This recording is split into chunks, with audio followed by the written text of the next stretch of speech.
if that intrusive thought is coming up, you may not necessarily be able to turn that off, but you can focus in on where your strength lies in that. And for me, it was that moment where everything was settling, where I felt completely at peace, and I could focus in on what that feels like, and also like how beautiful that looked in that moment, that experience.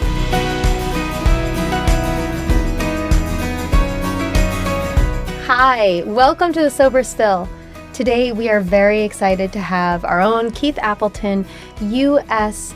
Army combat veteran, clinical social worker here at Mountainside Treatment Center, and spearheading our Veterans Initiative. So welcome, Keith. Thank you, Jana. Happy to be here. Good. We're so happy to have you in general at Mountainside. So you've done 2 stints at Mountainside, correct? Yes. When did you first start here? Because I remember seeing you a few years ago. 2019. Okay. Yeah. 2019. And then when did you return back here? Last year, towards the end of last year, I think September, October, somewhere around there. So what brought you back to Mountainside?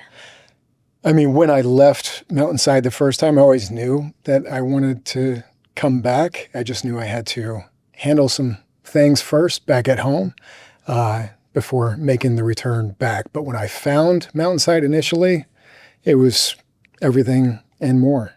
Yeah. That's what I actually wanted to ask you that. How did you find Mountainside initially? How did you find us? So I usually go hiking at least once a year with my boys on the Appalachian Trail. And the Appalachian Trail is actually right down the road. Right down. I just passed it this morning. Yeah. So I had been up and down the trail, and then one day I was just out there, and it was coming to the time where I was just about to complete my last internship and move into my permanent position. And I was thinking, wouldn't it be cool if there was something out here? And then I found Mountainside, and I started seeing what was available to it, and it just blew me away. So I had to interview and check it out. How did you actually find us, though? Like online or? Online. And you knew from the Appalachian Trail where we were? Yeah. Okay. Yeah. I always find it interesting how people find us. I found Mountainside somewhat similarly. I had been finishing my MSW and was going for a hike up in the Great Barrington area. And I drove by and I popped in and Brenda was there. And I was in jeans, I remember, in hiking boots. And I had a paper resume because before, applying online. Yeah. And I was like, oh, I just want to drop this off. And she was like, no, wait here. And I was like, but I'm not dressed for an interview. And I interviewed that day. So I just think it's a very special place to find. For sure. Yeah. Absolutely. I mean, it has so much to offer. Yeah. And why social work? How did you pick the path of social work? That kind of brings me into my military experience a little bit, just thinking about that. So I was introduced to counseling, like real counseling, through one of the best leaders I ever had when I first joined the military. His name was Jason Paya. He was a Samoan family man, great leader, just an awesome all-around person. And he was just coming back from Iraq after his deployment there. And he had lost one of his soldiers over in Iraq because during that first invasion, they didn't have much up armor or not the stuff that we had later on to keep us safe. And it was just somebody firing an AK-47 into the back of a truck, and his soldier died in his arms. But he told me that story. And then he also told me how important it was to be a leader, how important it was to give your soldiers time, like during counseling sessions, and that they feel comfortable and open to say whatever's on their mind. So he really taught me kind of my first lessons in counseling, and it always stuck with me. So when I made my transition out of the military, I knew I wanted to go back to counseling, and I knew I wanted to get back to veterans. So that's what really brought me into social work, was that idea of counseling, getting back to veterans. But social work's great because you can go micro or you can go macro. And I love programs and all of that, so it was just the perfect fit. And a lot of systems. That's what I say, people in context and systems. Going back to your military career, how old were you when you joined? I was 19, 20, something like that. And what drove you to choose the Army and to enlist? So my dad was Coast Guard and Air Force, and he kept telling me to go Coast Guard or Air Force, so I wanted to do the opposite. Plus, I watched a lot of Rambo and Rocky growing up, so and I wanted to be a Green Beret. Green Beret was kind of, everybody grows up wanting to be something. I wanted to be a Green Beret. Can you explain what a Green Beret is? Absolutely. So it's Special Forces in the Army. They actually wear a Green Beret where the normal Army wears a black beret. And what you have to do is you have to go to selections, and then you go through a qualification course, and then you get stationed in one of the groups nationally or overseas, and you do kind of specialty missions. And it was just something I always wanted to do. I even went to selections. Really? Yeah. Wow. So while you were growing up with your dad in the Coast Guard and the Air Force, how much was military life and culture a part of your family? It was pretty big. So with that, his dad is a Korean War veteran. Oh, really? Okay. My mom's father was a Vietnam veteran. So military really ran in our family. It ran in kind of the family culture, always kind of hearing different stories from different sides of the world, different wars.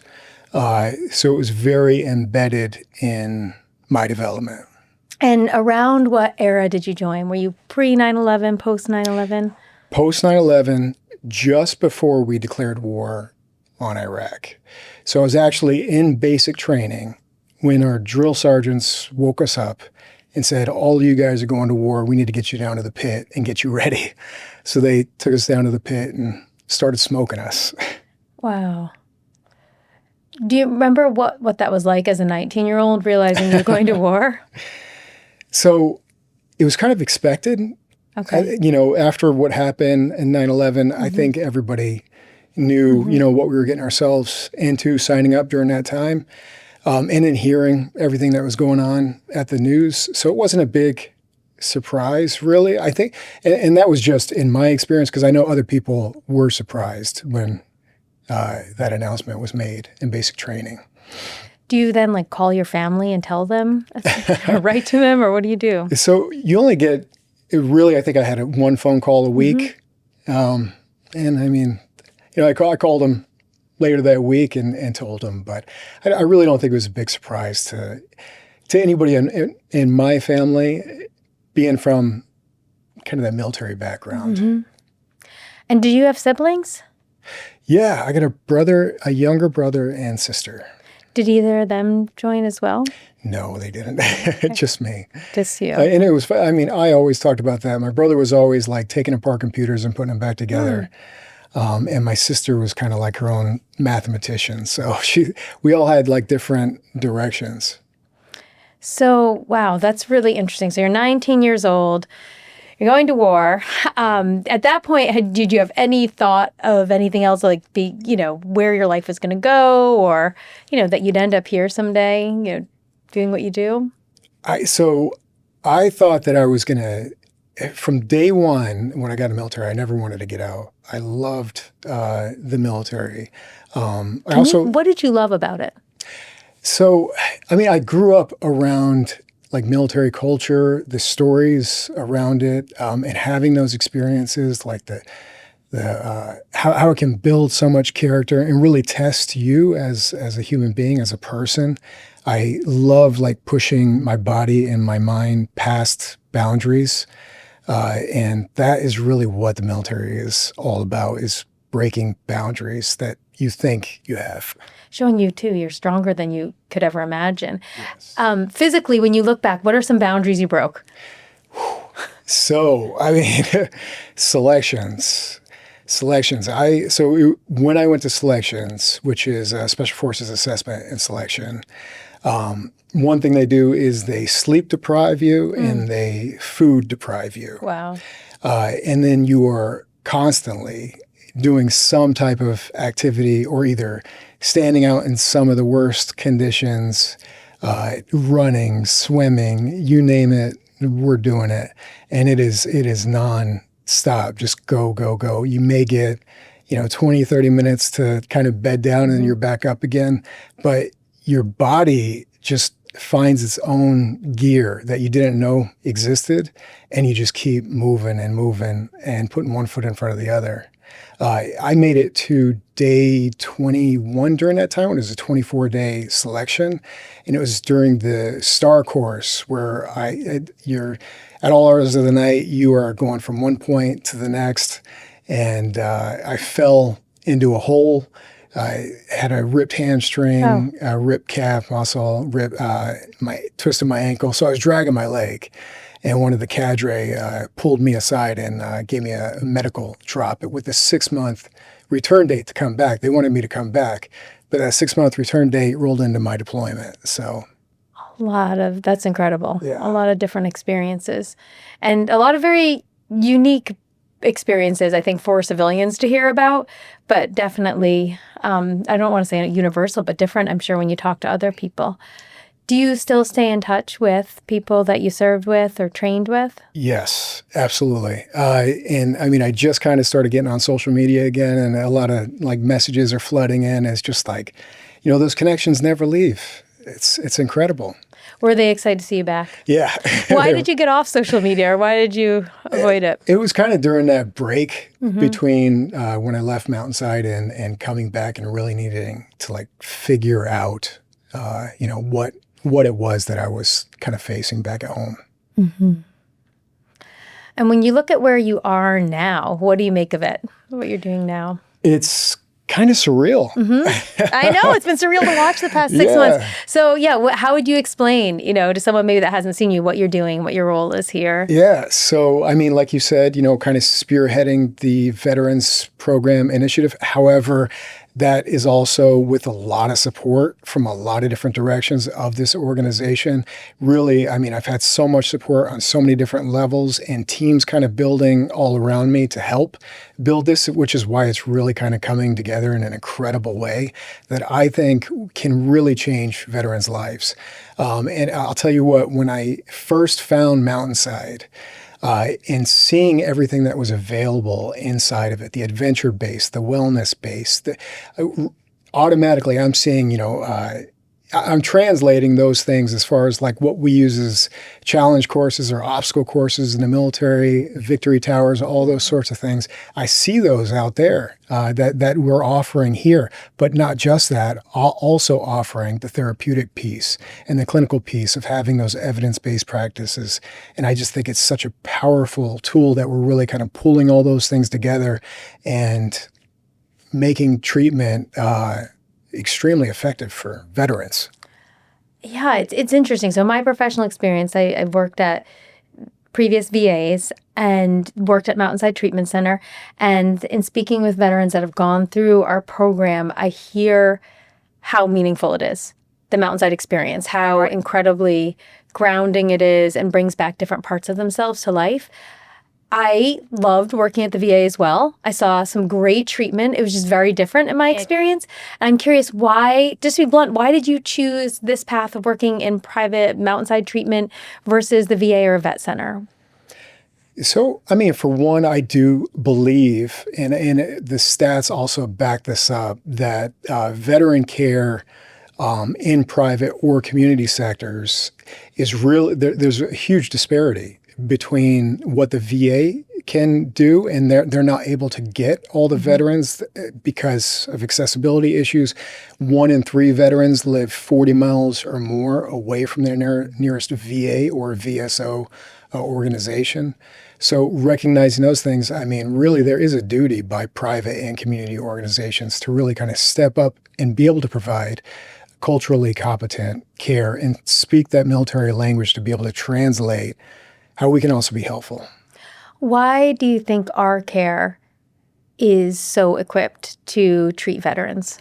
I mean, if you think about, too, when you leave military service, you lose the structure, you lose your schedule, you lose the connection, the community-based piece. You lose that ability to challenge yourself. And then you lose kind of the support, the counseling, and all of that comes along with it. Here at Mountainside, we replace all of those things. When somebody comes in, a veteran, for example, is met with a veteran response team. And not just that, they're given a schedule, they're given a structure. There's all these different amenities that are available to them. They're embedded in a new community that supports them and supports their recovery, and is also translating kind of that civilian perspective into military culture and language. I think that part's actually really quite important. Yeah. Because we know vet to vet is so important, but that translation to, here at Mountainside, you will be surrounded by a lot of civilians. And one way I usually do that is just by kind of communicating my position in a way how we would see it in an organizational structure in the military. And it's really how I see it. I, as a clinician here at Mountainside, I have all these resources that are available to me that I can pull in to help the veteran in front of me, which is the same thing I did as a squad leader. I have all these resources that are available to me, whether they need family services or assistance or struggling with any one different area. And I pull from those resources, present them to the veteran or soldier, and try to overcome whatever that challenge is that they're facing. Yeah, that sounds pretty incredible, being able to blend those and give that experience away. How was your own reintegration? Yeah, so my reintegration was kind of leaving the military was abrupt for me. I was in for about 10 years, had a pretty significant leg injury. I tried to train up several times to remain in the military, but each time I trained up to the level that I was training to, which was pretty high. It was pretty intense. I always felt that I had to lead from the front, so I held myself to kind of a different standard in trying to make sure that I was always in front of everybody.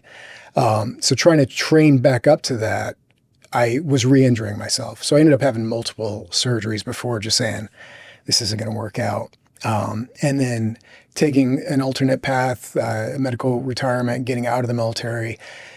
And then within that first year I was out, I was really looking at going private contracting or going into education, really that counseling piece that I talked about that Paya told me. That was really, at the forefront. But then I have all these skills that I learned over 10 years of being a soldier, of training for war, of protecting convoys, then convoy security platoons, navigation, all of that stuff. Where's all that going to go? I wanted to hold on to that. So I really explored private contracting. It was a 6-month hiring process, and I did get hired. They gave me a plane ticket, which was also around the time when my semester was going to be starting at UConn. Yeah, UConn. So you'd already applied for social work school, but simultaneously you're applying for this, very exciting contracting job, which it sounds like you would have really excelled at too. Yeah. Yeah. So you got to utilize that side of yourself. Yeah. So I was going to be going right back to Iraq. It was already laid out, and I was going to be doing convoy security, which is exactly what I did before. Why, when you look back now, why do you think you wanted to go back? I think it was because of what we're talking about here, the things that you're missing when you leave military service. I wanted those back. I wanted my identity back. I wanted to be able to feel those strengths again in myself, because going back home, leaving the military, I was living with my parents, with my wife and 2 boys at the time. And I'd always provided for my family. I'd always, we always had a home since we had gotten married before the military. And I didn't feel like I was that provider anymore. I didn't feel like myself.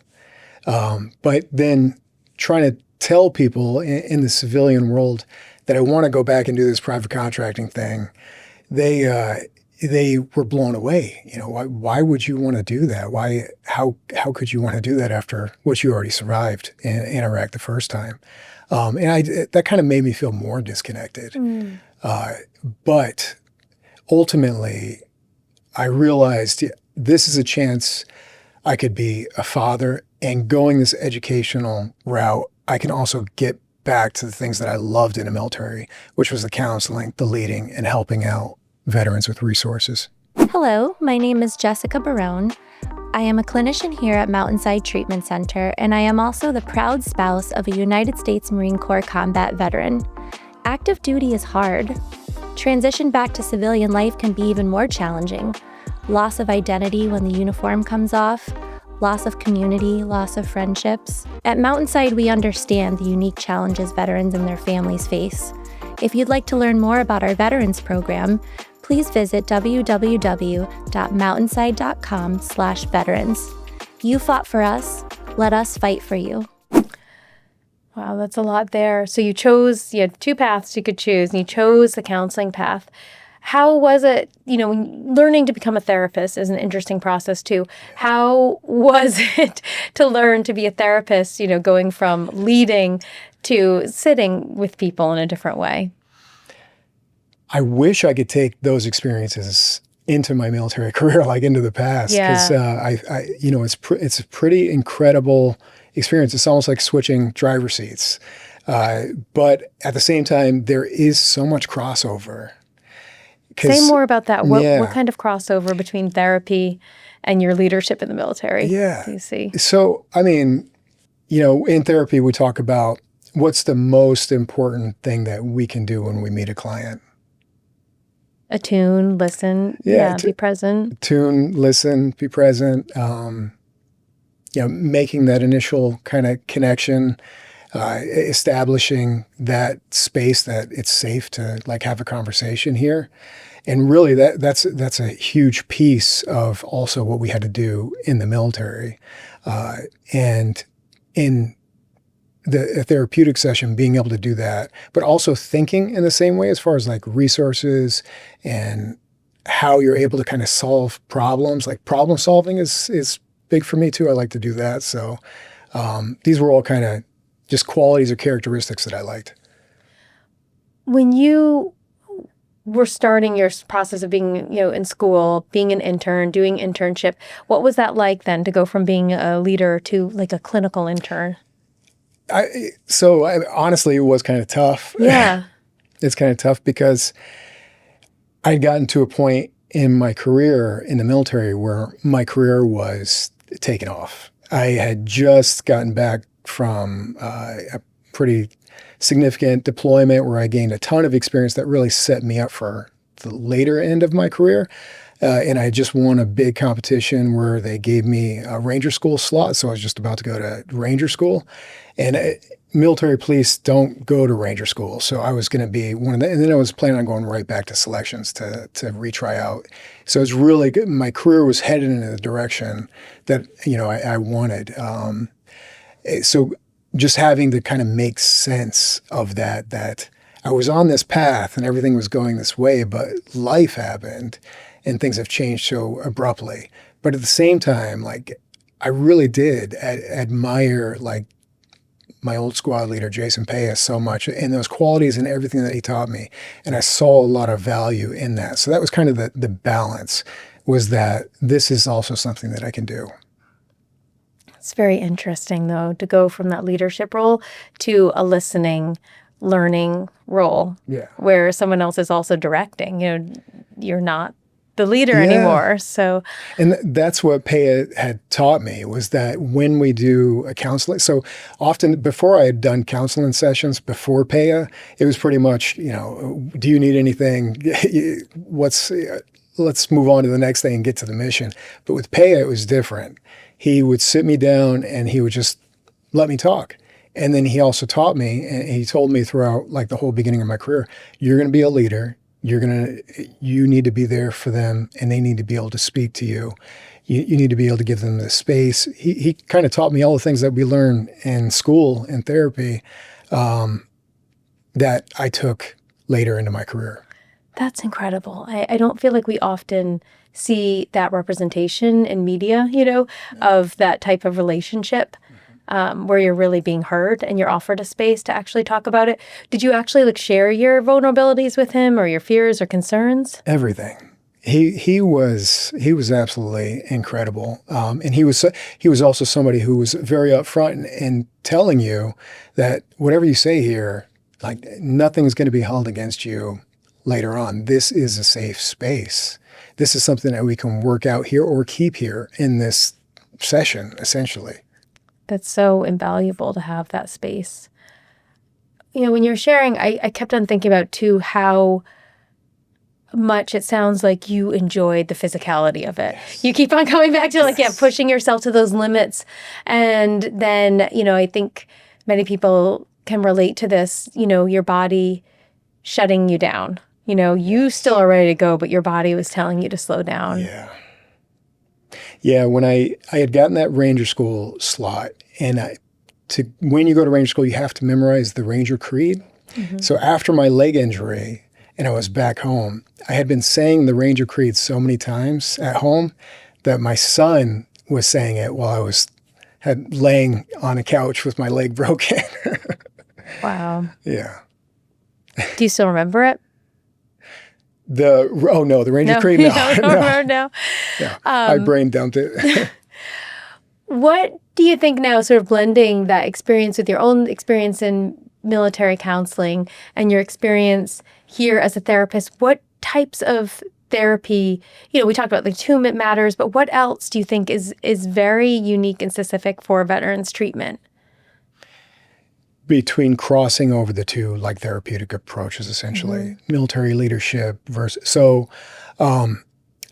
first and foremost, like, establishing that safe space wherever it is in the military. You never know what environment you're going to be in, but it's always important to kind of establish that safe space. Also, coming in with, like, a strategic approach where, one, you're providing education and understanding of what the barrier is that the person in front of you is facing, but at the same time, you're also giving them hope and recognizing the strengths that they have already inside of them and reflecting on those strengths consistently, like bringing those up to the surface. Them back, absolutely. Yes. And trying to tie in the whole experience, not just, a very specific parts. Yeah. Not just focusing on those specific worst parts, but trying to tie in the whole experience to really shape the problem from a bigger perspective. That is really incredible. And when I think about it from a somatic perspective, how important it is for the body to remember that confidence, for the body to remember how it felt and know that that was real too, while the other parts may have been real. Can you speak a little bit on how you see, there's varied types of different trauma that one could incur in the military, but how you see trauma treatment and the work that we do here and how that could be helpful or where we need to grow? So I think we do a very, very good job with trauma treatment specifically. And that's what I really gravitated to here at Mountainside, was because not only are we providing, like, holistic practices and that physicality that we're talking about that I value, and I know a lot of other veterans value as well, being able to challenge themselves. And it's also kind of gaining back a piece of your identity at the same time, which is also incredibly important in how we approach trauma. But the evidence-based practices that we offer, we can address things through EMDR, through cognitive processing therapy, through cognitive behavioral therapy, through all these different avenues, and really kind of take a more broader approach and target these things that veterans are struggling with.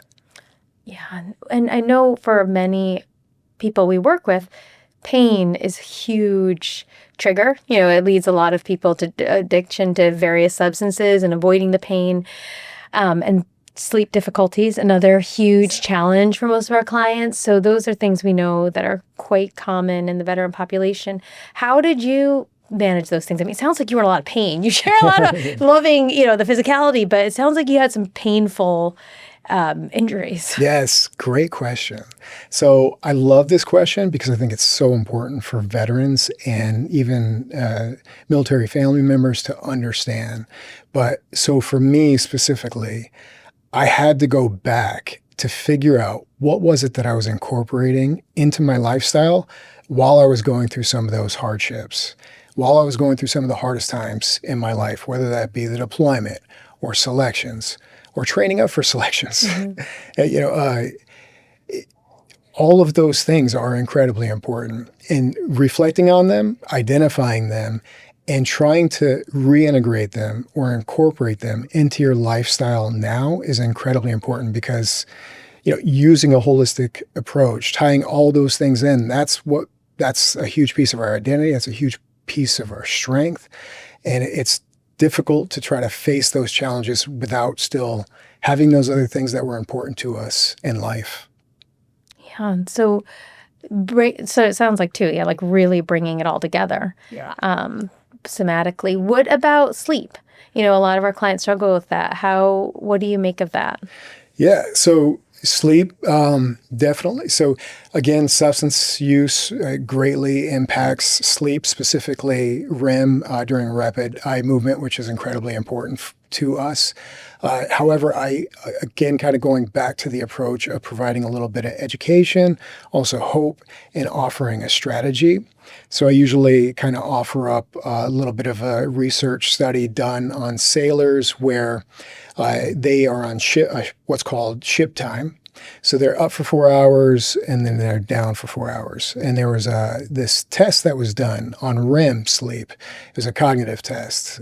And what they found is that your body will make up REM sleep. So even if you're not getting it on those 4 hours down during ship time, your body, even if you're taking a quick 2-3 second nap, will front load that REM just to kind of balance out the REM that you're not getting. You're missing. And they were still able to operate at a high level of cognitive testing up to 4 to 6 weeks after that being on that ship time schedule.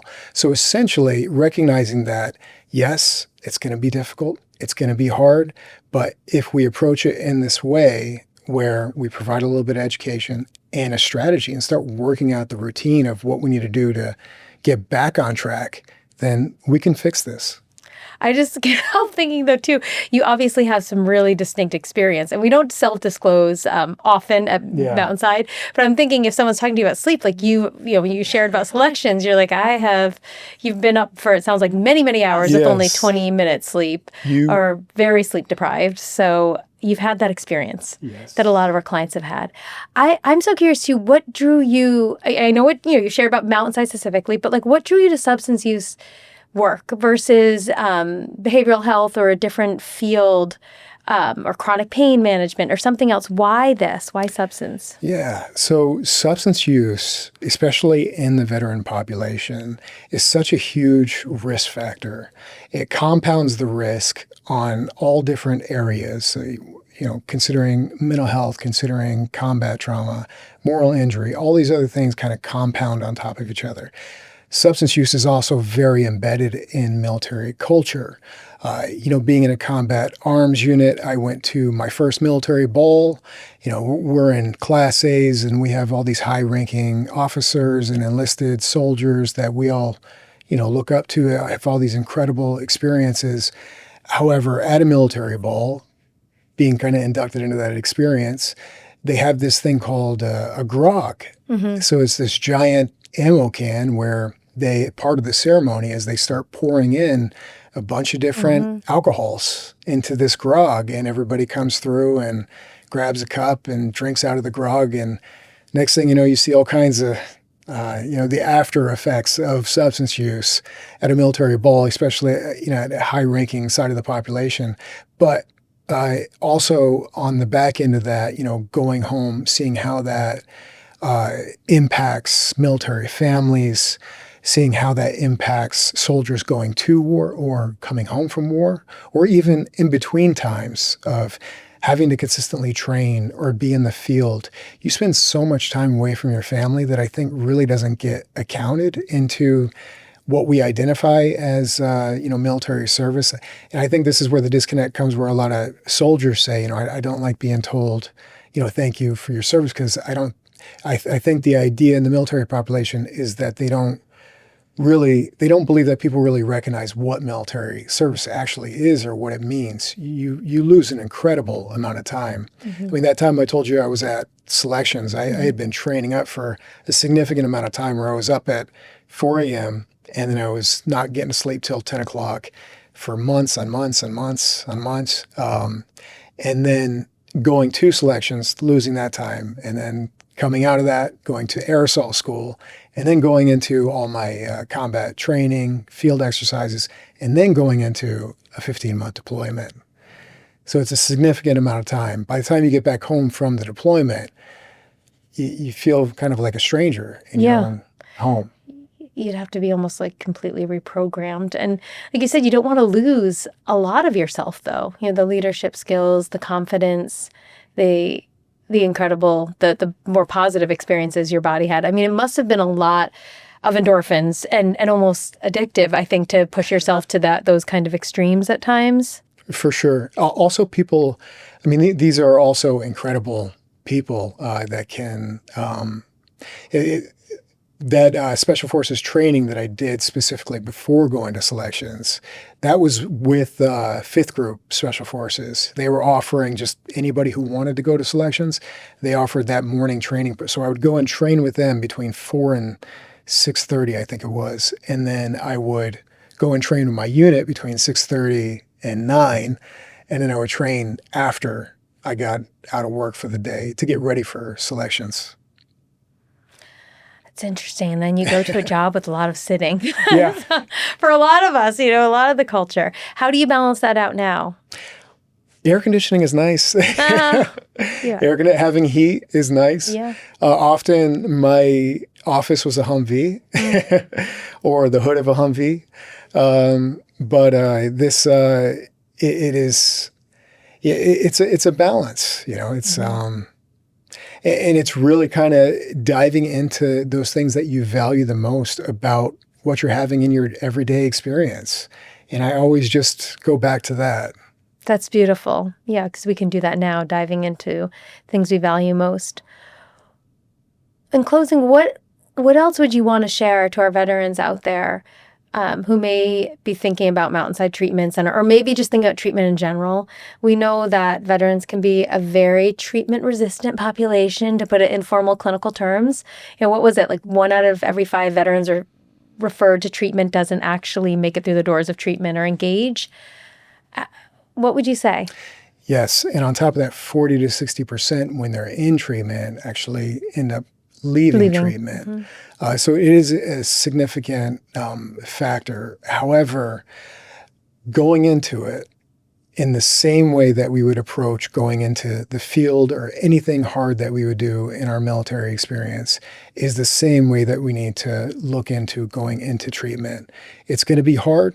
Mm-hmm. It's going to be difficult. But if we lean into that experience and really try to embrace it like a sponge and learn everything that we can from the people around us and connect with the community and the people around us, that we can really change our lives, change ourselves, and just recognizing how important that is, because we as veterans may be struggling, but if we have family members, we also have to recognize that they didn't sign up for military service, but equally they had that shared experience too. So we owe it to them as well as to ourselves to get better. Thank you very much. Well, thank you for the work you do. Do you want to, I want to say Keith runs an incredible free support group every Wednesday evening virtually. Can you share and take us out with that? Tell us a bit about that. Absolutely. So it's a free veteran virtual support group. It's every Wednesday night from 6:30 to 7:30. And we tackle a lot of the issues that we've been talking about here, diving into PTSD, moral injury, and all of those different things that are unique to the veteran population. And also offer strategies, navigating resources, and really diving into how can we kind of make the best of our life today. Great. And how do you sign up for it? So right through the Mountainside website under support groups, or either on the Mountainside Veterans page as well. It's right under there. Was there anything else you feel like we left out? The deployment experience, meaning like we were talking about, not focusing on the specific traumas, but however trying to integrate the full experience of all of those incredible things that also happened during a deployment, those connections that you made, or a sunset you saw, or the surprise birthday party in the middle of the desert by your guys. I mean, all of those things make such a difference. And also, I mean, it depends on where you want to go with this, but when I was hit by an IED, there was a moment there where I thought that I had died. Oh my God. The sun was coming in through the window. All the dust was settling. I couldn't hear anything. I was just coming to. And it almost looked like it's like spiritual, like surreal. I thought that I had died, and it wasn't until my hearing started to come back. But I also felt at complete peace. Like I wasn't experiencing Pain, heart shock, rate, nothing. But what I've recognized though is when those kind of intrusive thoughts, like what I had to do to kind of, when they would come up, like with the explosions at my house, I would focus in. Maybe I can't shut off that memory, but I can focus in on that specific moment where I felt that peace and that kind of serenity. And because that's also like a hypersensitivity to your sensory experience, which some people have differently. So it's also a strength that I realized later on is a strength that I've developed. That's like my family tells me I'm the person that they want around if something happens because I can react. Yeah, that is an incredible moment. I think going back to that time and place and space, very few people have had that, and you remember like the light around you? The light was coming in through the Humvee windshield and all the dust was settling still. And the dust was sparkling in the light. It was beautiful. It was honestly beautiful, and I felt completely at peace. And I was like, "This is it. It's over." Were you with no fear or like No panic? fear. Just no fear. No fear. You thought like life is over. No fear, no panic, nothing. I felt it was nothing really. It wasn't until my hearing started to come back that I started hearing everybody over the radio, and it was like, "Okay, time to go." Wow, that is really, really an incredible life experience. But you can use it later on. Yeah. Well, and this is very different, but it does remind me some of the applications of the container in EMDR, just being able to have that time and space that you can go back to. And it's not to disavow anything else, but having this particular time and space and place. Yeah. And that I hope again, this doesn't belittle the experience, but I like yours of like, it just sounds like infinity. Like there's no end and no beginning. Like there's this one blank space until the sound comes back. Yeah. It can be like an anchor point though. If that makes sense. Yeah. Yeah. Say a little more about that. How can it be like an anchor point? So if that intrusive thought is coming up, you may not necessarily be able to turn that off, but you can focus in on where your strength lies in that. And for me, it was that moment where everything was settling, where I felt completely at peace, and I could focus in on what that feels like, and also like how beautiful that looked in that moment, that experience. And it's just kind of a hypersensitivity to your sensory experience, which some trauma survivors have and others have in different ways. But also, it's about kind of rediscovering the strengths that we have that maybe we didn't know that we had at the time. And interestingly, again, there are those very innate strengths. I mean, yours were clearly built up from your military career, but having that innate sense in your body too, there does seem to be something about that was already in you. Yeah. Things slow down. When something traumatic happens for me, things dramatically slow down. I start concentrating much more deeply, and I focus in on kind of like the sensory elements of whatever it is. Like, for example, we bought an electric four-wheeler for my son, and he was having a blast on it. I went inside the kitchen to go grab a glass of water. The family was standing out on the back porch, and he starts taking off on this thing down a hill, and he's about to smash into the house with this thing, and he's going pretty fast. He's only holding onto it with one hand. Everybody's standing there watching this happen, and I ran through them, ran into the yard, grabbed him off the four-wheeler before he could crash into the house. But there was no thought process. There was no anything. It was just immediate action. And that is also something that I found I was able to do in the military. But it's, again, kind of going back to rediscovering what those strengths are and bringing those back to using them today as anchor points or whatever that looks like. That's incredible. What about, let's go to moral injury. You've mentioned moral injury a few times, and it seems very important to you. Yes. And I know when we were making the support group, you said that we need to address moral injury. Yes. Why is it so important to you? Well, for one, I do, I've done a lot of psych education on trauma. I really tried to break down the brain and the body, how your body and brain are impacted in the relationships there. I won't go into that and bore everybody, but trauma impacts us differently than moral injury impacts us. Trauma is a fear response, where moral injury is more of a shame response. It's injury to our moral identity, our moral values. And oftentimes, when we look at EMDR specifically, EMDR is really about kind of changing those negative cognitions, taking a maladaptively stored memory and making it adaptively stored. So we can address the trauma by, going through bilateral stimulation, finding the target, reprocessing it, and making it adaptively stored.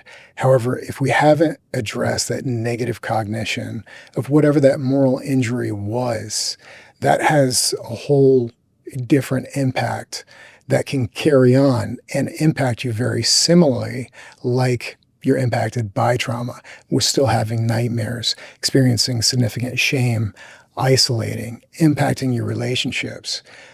Really, moral injury can be addressed through EMDR as well. You can address both the trauma and the moral injury. However, they both have to be addressed equally. Otherwise, one can carry on. And why do you think the veteran population has more moral injury? Given, wartime experience, oftentimes your hands are tied behind your back, or you're following orders, or you didn't act when you felt that you could have acted, or you didn't do enough. It comes up in all sorts of different ways. The closer you are to a trauma, the more responsibility that you feel. Same thing when we lose somebody. It usually has a greater weight the closer we were to that person. So I think it's incredibly important, especially given the population of veterans who have been going to war, OIF, OEF over all these years, and the repeated deployments that they experienced many of these situations where moral injury could have happened or trauma could have happened in the body. And it is incredibly important to address those because that is what decreases the intensity of how we experience it later on. And it's also what gives us our life back when we can change that negative cognition or that negative belief that we're holding about ourselves and turn it into something positive where we get a piece of our identity back. Well, yeah, the shame is always corrosive. Whether it's substance-induced or moral injury-induced, the shame is so corrosive on everything and our whole sense of self. So I think, I appreciate that you bring that in a lot. Can I just clarify one last point on the moral injury, though? Please. Is it then to engaging in something or doing something that goes against your values? Even if you didn't have a part, like you said, even if it was like a trauma-related, where maybe you didn't have a part, but you bore a witness? So this is where moral injury can be so insidious, because oftentimes we do have to get into the details of what it is and how we experience that moral injury, so that way we can talk about it and we can say it out loud, either in front of a group of our peers or with a clinician or during a evidence-based practice. But it is important to identify, was this a moral injury against me? Is this something that somebody else did that impacted my moral values? Because that could also incur a moral injury that could impact you in a very similar way that PTSD can impact you. For example, when I was deployed, there was this one station that we would always go to, or a cob is what we called it. And every time we would pull in there, I'm the first gun truck pulling in, but my convoy was usually getting mortared on the way in, or either mortared as soon as we got into the place. Explain what mortared is briefly. So it's ammunition dropping on a convoy or around the convoy, but it was always missing us. But we were always getting attacked at the same spot. So for a while, this guy, he would come out, and I was the first truck to pull into the cob. So he would walk up to me, shake my hand, bring me into his shop, and give me and my guys free DVDs. He'd give us Cuban cigars. He's the nicest guy in the world. One day I'm pulling up there, and they'd missed us again coming in, and he's walking towards me. Next thing you know, a black bag gets thrown over his head, and he gets pulled into a van. And come to find out through intel later on, he had a sand table at his house. And what he was doing was every time he was walking up to shake my hand, he was taking his pace count so he could walk the mortars in closer to my convoy. But this was also somebody that I was going into the shop with. And getting DVDs and cigars with. Yeah. So it's, I felt responsible for that. Luckily, nobody was killed, nobody was injured, and he had bad aim. Yeah. But the betrayal, is... It impacts your trust in people. At the same time, you carry responsibility and weight because you are responsible for your soldiers and that convoy that's following you in. But it's impossible to catch everything. And, these are things that I'm actually proud to speak of now, because for so long I was not able to speak about them. The intensity of speaking out about them was so intense that I couldn't really put words behind it. But I think being able to speak about it is a reflection of the work that you've done around it. And it's also an opportunity for people to start, learning how they can start to kind of turn the course on recovery. And I would also just throw out there encouraging, veterans today that if you have the opportunity, sit in with a group of Vietnam veterans. Sit in with those older generations, those guys who have been around in recovery, had these experiences. If you have similar experiences, you may not feel that it's the same, but you can learn a lot from from the changes that they had to make and how they're living today. Great. Thank you so much, Keith. And thank you for your work and leading us in this. We're really excited. Thank you for having me. This was fun.